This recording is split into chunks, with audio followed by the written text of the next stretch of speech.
Right, anyway, as I said, I'll be starting off with two poems. And I actually found one poem about a cafe that I wrote, and it's called The Beam Me Up Cafe. At a long pine table sit coats and jackets in a stranger shade of pale.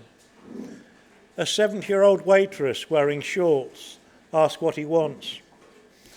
A cup of non-fat cappuccino with some flattery, good news, and maybe an inspirational religious quote would be a start. Shelves display the things you can make with glazed stoneware. Pious forefathers, a bull chicken, a smashed-up Cadillac, a pair of gloves, a headscarf, a prison, a man with his head caved in, unbelievers, idolaters, infidels, and the pleasures of paradise. Coffee arrives in a white styrofoam cup engraved with Greek Corinthian columns and the words, "We are happy to serve you," in Hebrew. He pours the liquid into his black travel thermos flask, where cursive words are scripted in Arabic on the handle. There's so much noise in the bar, no one can hear anything. No problem for him. He turns his hearing aid off. He's had enough. He wants to read an article about the spiritual practice of serenity.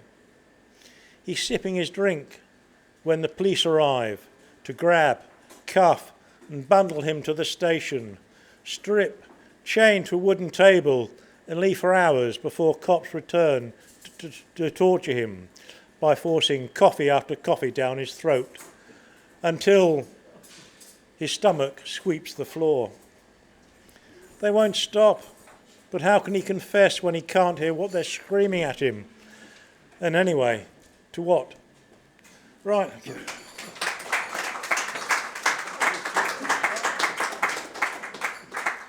Toni Morrison said that all good art is political. There's none that isn't. And this is sort of fits under that definition of a political poem. It's called after a quote from Robert Frost called "Good fences make good neighbours." A fence sings down the hill, then abruptly stops by a fir that shakes the snow from its needles. Behind that, a forest of white, yellow, brown, a darkness where two ghosts might shake hands as if to say, "It's over and done for," then walk sadly away, passing a one-room cabin in a hollow where either smoke rises or snow dives and crashes. At the bottom of the hill, a pond cleared of ice so you can fish and birds can drink and swim freely. Francois is a good, if lonely, man and neighbour. He carries a flintlock hunting rifle, has hands in his pockets, and is talking to a bearded man who's standing still, although dosed with lead. The bullet is turning his white shirt redder. One question remains. Should Francois let the wolves and other scavengers dispose of the body, or let it float down in the pond before weeping, taking on water and sinking to join the others who crossed that wooden fence into his land called Bald Wust du Au? Bit German, there we go.